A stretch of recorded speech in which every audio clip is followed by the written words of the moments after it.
एमपीएससीच्या अन्न आणि औषध प्रशासनाची औषध निरीक्षक गट ब पदाची संपूर्ण भरती प्रक्रिया रद्द।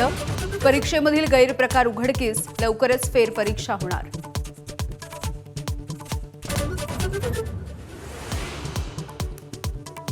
पुण्यातील आदिवासी विद्यार्थ्यांचं आंदोलन सुरू। वसतिगृहांमध्ये प्रवेशासाठी 30 वर्षांची वयोमर्यादा रद्द करण्याची सरकारची घोषणा।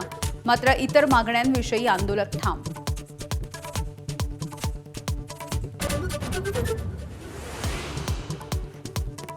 आदित्य ठाकरे आज रायगड आणि रत्नागिरीच्या दौऱ्यावर। मुंबई गोवा महामार्गावरच्या माणगाव बायपासच्या कामाचीही करणार पाहणी। लोटे एमआयडीसी मधल्या समस्याही जाणून घेणार।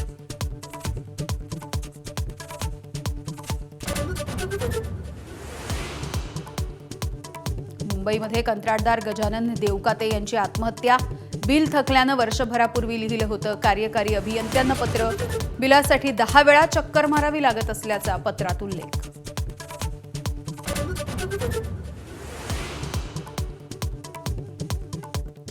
इस्लामाबादमध्ये प्रसूतिगृहाला लागलेल्या आगीत 14 बाळांचा होरपळून मृत्यू। पाकिस्तान इन्स्टिट्यूट ऑफ मेडिकल सायन्सच्या हॉस्पिटलमध्ये आग।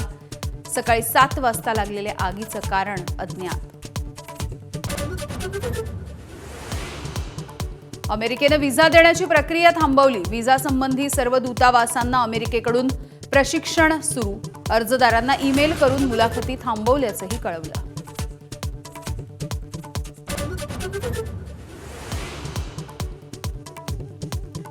दुसऱ्या कसोटीमध्ये 213 धावांच्या आघाडीनंतर भारताचा श्रीलंकेला फॉलो ऑन।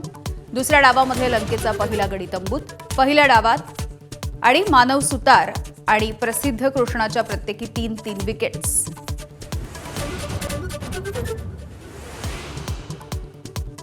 अभिनेत्री कृती सनॉनची वादग्रस्त जाहिरात हटवली। जाहिरातीवरून कृती झाली होती ट्रोल।